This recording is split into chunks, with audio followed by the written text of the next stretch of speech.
This Steve Jones Show podcast is now loading. The Steve Jones Show podcast is presented by Sunbury Motor Company, Purdy Insurance, Brewers Outlet, and NIL Game Changers.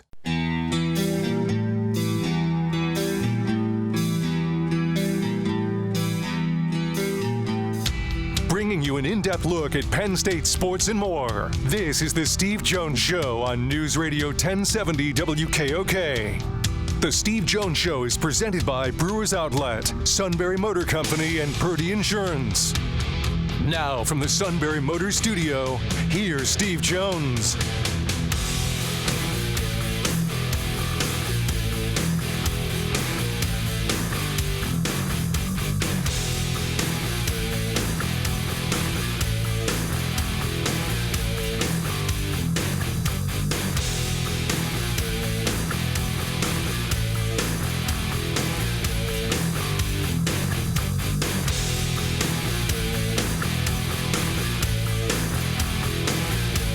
Great to have you with us on the show today. And gearing up, obviously, for the Fiesta Bowl. And, of course, we'll talk to Nate Bauer in just a second. But first of all, let's get to this. This half hour being brought to you by Purdy Insurance. Market Street in Sunbury. Go to purdyinsurance.com. Auto, home, like business, boat, motorcycle, RV. Ah, yes. We all have multiple insurance needs. They take care of all of them, making sure you're fully insured and getting you the best price to save you money. It is all at Purdy Insurance. Market Street in Sunbury. Go to purdyinsurance.com. A man who's in incredible demand, yet carves out minutes for us. Nate Bauer, sir, welcome. How are we doing? I'm doing well. How are you? You know, Christmas is over, so I feel like I hit the finish line. Like I got across the tape. 2 kids, wife, family in town, whole deal. It was wonderful, by the way, to meet your dad the other night. I really enjoyed that.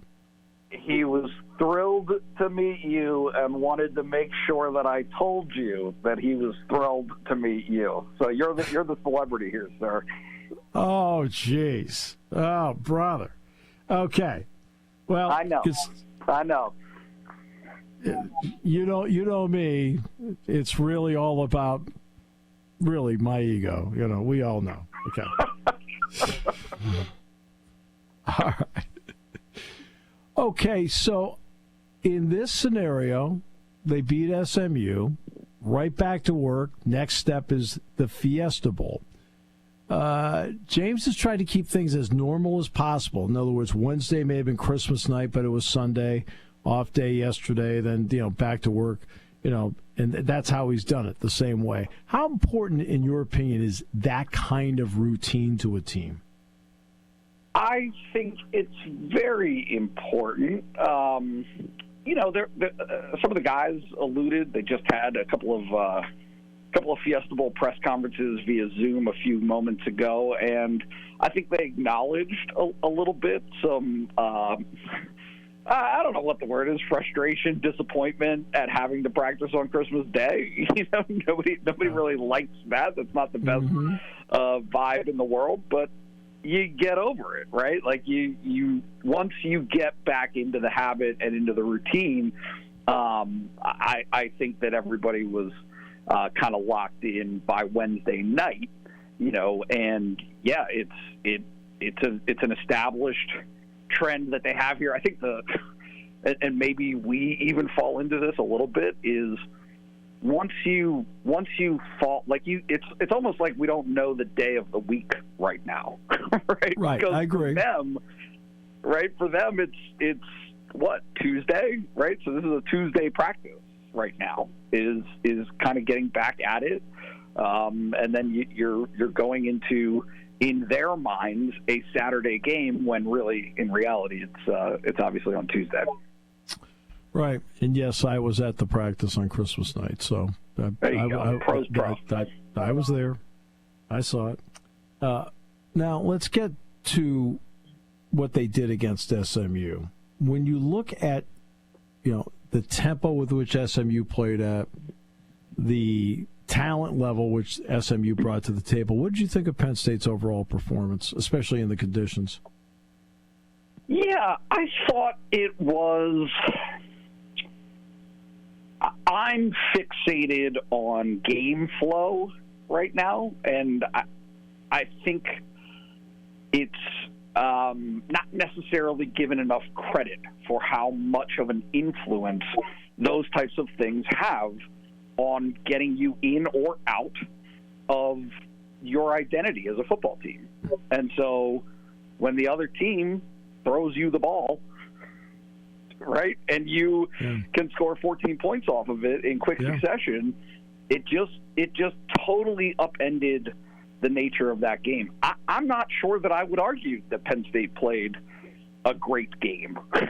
Mm-hmm. Like in terms of their identity, certainly in the first half offensively, things were disjointed, which is, I think to be expected to a certain degree, just based on how cold it was and the wind throwing off the passing game. But it's one of the strengths that this team has, in my opinion, is truly a versatility in the ways that they can beat you. Mm-hmm. That there are any number of game scenarios, game tenor type identities, right? Game flow identities that can take place over the course of a season, and Penn State has an answer for all of them. And so I just think that the way that things transpired really didn't allow SMU to do what it does best, which is keep you on your toes offensively. It just, the quarterback made those mistakes. They were absolute daggers. I think it's underrated how important Rojas, not only intercepting that pass, but taking it back for a touchdown. Right. Because I'm not sure I would have argued, or I'm not sure I would have said at that point in the game a heightened confidence that Penn State's offense could have produced points off of that field position had he just gone down. Yeah. Well, now they get ready for this. It's a completely different challenge. I mean, Smith is a really good running back, the converted wide receiver who gained over 1,200 yards this year. They got control of him. How much of Ashton Jeanty have you watched this season, and if so, what impresses you about him? Yeah, enough, right? I mean, certainly we don't get to see a ton of Mountain West games here on the East Coast, right? So you see highlights. I mean, honestly, I would just echo what the players themselves and Tom Allen have said about him, which is his low center of gravity, right? Yeah. He just has this size to him that is compact, and so bringing him down is, if not the biggest challenge that Penn State's defense has had this season, it's up there, right? He can burn you. The comparison was made, I think it was Kobe King maybe just said it, of Blake Corum as a little bit of a comp. Tom Allen said that Derrick Henry in his career was a comp, right, when Tom Allen was at Ole Miss. So, this is lofty praise for a guy who I think, as I've seen Penn State fans kind of digest this matchup, the fact that he plays in a not a power conference has created a perception for Penn State fans that it's not necessarily as good as the numbers suggest. And I think it's just the opposite. I think that Penn State knows. Penn State has a true appreciation for what this guy has been able to do, and is expecting every bit of that challenge to come through on New Year's Eve. Right. No, look, the guy's a great player. There's no getting around it. Not big in stature. It's interesting for a guy that's 5'9", his stance in the backfield is straight up and down. But see, this is where I think the Penn State offense comes into play. If your offense is generating points, Nate, Now, do you get them at some point out of their game, which means not as much of him? Yep, 100%. It's, again, that's that game flow element. I am not, again, my pregame study of the opponent, it's not comprehensive, right? I'm not able to know as much as a Boise State reporter would know, but just the impression that I'm left with is that this is a vulnerable Boise State defense, right? They do one thing really, really well. They sack the quarterback. They get tackles behind the line of scrimmage. They are excellent at doing that. I think that when you dig into yards per play, when you dig into some of the other tertiary stats, they show some vulnerability. They show against good offenses that they can be got, right? Particularly in the passing game. So if Penn State is able to do what they've largely been doing, which is having that versatility, right? Drew needs to have a better game than he did against SMU. But if the running back, Nick Singleton, I think, is averaging 8.1 yards a carry in December, Katron Allen, I think, is 7.8.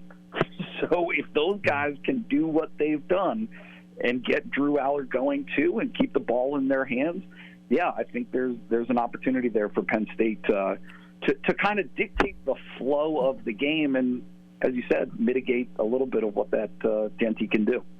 And what's interesting is they're the team with 3 weeks off between games. So that additional rest has got to help them. There's no question about that. But you and I both know that sometimes 3 weeks between games is not the best deal because of the possibility of rust, and rust translates into missing tackles. Yep. It's T. Frank, my colleague, said to me coming off of practice today that, and I thought it was a great point, that if there is any game Penn State has had this season where a good start could help, right, and really change things for them, it's this one. It could help on both sides of the ball, mostly because, as he pointed out, they've been playing with a lead all season. Boise has not had to. I'm sorry, what's that? No, exactly. Go ahead. Yeah, right. Like they've had a 2-touchdown lead for most of the season. If that's not the identity of the game, how does that change things for them? I think it changes things significantly. If they have to pass, that changes things, that alters things. So it's going to be very, very important for Penn State to get out to a good start, right, to not have some of the hiccups that they've experienced, at least offensively, for most of the season. This format's interesting. Boise State was able to get, as one of the top 4 rated conference champions, a bye. Is there anything about the college football playoff structure, since Penn State's involved in it and we're all living through it, that you would tweak as to how the structure is right now? Yeah, I'd blow the whole thing up. I think it's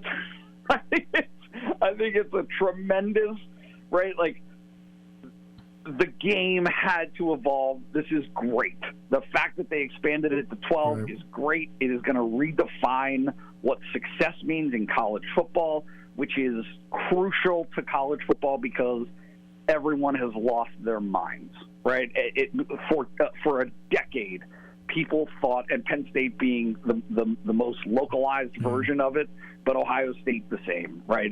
Some of these other programs that expect to be successful and to have the highest levels of achievement, the notion that the only thing that's successful is by making a 4-team playoff was crazy. It was just dumb. It was lunacy for a decade.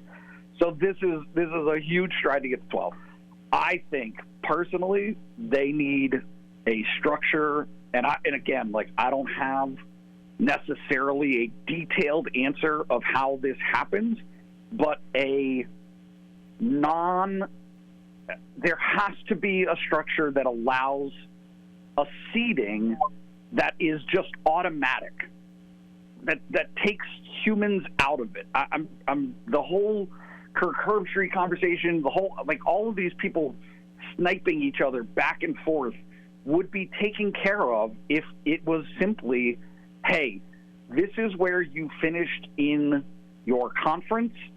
Well, this is the slot that you go into, right? Or this is where you finished in some combination, the formulaic BCS era, combining everything into a ranking. I don't even have a problem with that, right? Like some way to take this out of it, because as it stands, you can see this doesn't make sense. Why does Penn State get Boise and Ohio State gets Oregon, or vice versa? Why does Oregon, as the number 1 overall seed, have to play Ohio State? Right? It just there's a lot that to me doesn't make a ton of sense. I think that the buys don't necessarily make sense. I think the automatic conference affiliation, automatic bids don't necessarily make sense. There's a lot that can be improved upon it, and I think it will be, because every coach in America is going to see this and say, hey, okay, a stride has been taken. A significant, important stride has been taken. It's time to tweak this and actually make a playoff that makes sense. Yeah, for me, look, the college basketball has provided a blueprint for college football. They need to follow it. In other words, when it comes to the recruiting part, the early signing date in college basketball is the second Wednesday in November. Well, that's just off the preseason. College football should make it the first Wednesday in August. Okay, playoff. You may be the ACC champion, you win the tournament, but that doesn't mean you're on the 1 line. You could be at the 3 seed. Okay? Well, that got you in the tournament automatically. 5 automatic bids, I'm all for it. But at that point, you seed them 1 through 12 as to what you think is 1 through 12. That's my opinion. You can take off from there. Yeah, no, I'm right with you. I'm not. I think with a limited number, right, as opposed to 68, and obviously all of the automatic bids that go in the NCAA tournament, to me, that makes more sense to have that committee approach than this necessarily does. I just think there is. You're putting these people in an impossible position to begin with, but and maybe this is what do they say? It's a feature, not a bug, right? Is the sport wants this dialogue, it wants this attention, it wants this type of fighting. I'm just not sure it's. If you look at the NFL, and I understand that college football and the NFL are different. But nobody has any issue with how seeding is done in the NFL playoffs. Right? Yeah. If you can come up with a way to make it make sense and have the most deserving teams get into an advantageous situation in the playoffs and then let things seed out from there, that to me that makes sense. I just think any movement towards structure, and rules is good for college football, because right now they don't have any. It is a systemless system. Yeah, exactly. That's you need better leadership across the board. By the way, Hoop's going to actually get going with the Big Ten season starting on the 2nd. How do you like their positioning right now? Good. I think they missed an opportunity at Rutgers, honestly. Yeah, agreed. Was not totally their fault. Certainly they did not get a good whistle in that game, but nonetheless, it is what it is. They come back and have an opportunity to play some games against some teams that they should beat. Right? Yeah. So I think that just given the circumstances, given how tight that obviously you and I were both watching Penn State football, but given how tight that Drexel game got, to be able to get out of there with a win was extremely important. They should beat Penn easily here on Sunday at the Bryce Jordan Center. But then after that, it is set up very, very well for them. They're in a prime position, right, to go 10-1 in non-conference games, and then enter the Big Ten schedule right at 1-1. Yeah, that's pretty ideal. They're gonna have to stockpile wins because the non-conference schedule is so bad. They don't have the number of quality wins in the non-conference that will give them a wiggle room in the Big Ten schedule to win any fewer than 10 games. Right? They're gonna have to get to 500, obviously, but I would even argue right now that number might have to get to 11. My friend, thank you so much. Appreciate it, as always, and see you there. But privilege is mine. Thanks for having me, as always, and I can't wait to see you out there in Phoenix. Sounds great. Thanks so much. The great Nate Bauer from On3.com will be joined by Thomas Frank Carr coming up in just a few moments and talk with him and get his film breakdown of Ashton Jeanty of Boise State, the Boise State defense. We're going to do that in the next half hour. This half hour brought to you by Purdy Insurance, Market Street in Sunbury. Go to purdyinsurance.com. Auto, home, life, business, boat, motorcycle, RV. We all have multiple insurance needs, and we also want to be with somebody that is going to make sure that we save money. That's right. It's all at Purdy Insurance. Market Street in Sunbury. Go to purdyinsurance.com here on News Radio 1070 WKOK. The holidays are a time of year to celebrate and reflect. Reflect on the past year, a year filled with challenges and uncertainty. Uncertainty that bred resilience and hope. Hope for healing, change, new beginnings, and unity. United as one people, one community, by one mission, to safeguard and protect what matters most. From all of us at Purdy Insurance, we wish you health, happiness, and joy this holiday season and success in the new year.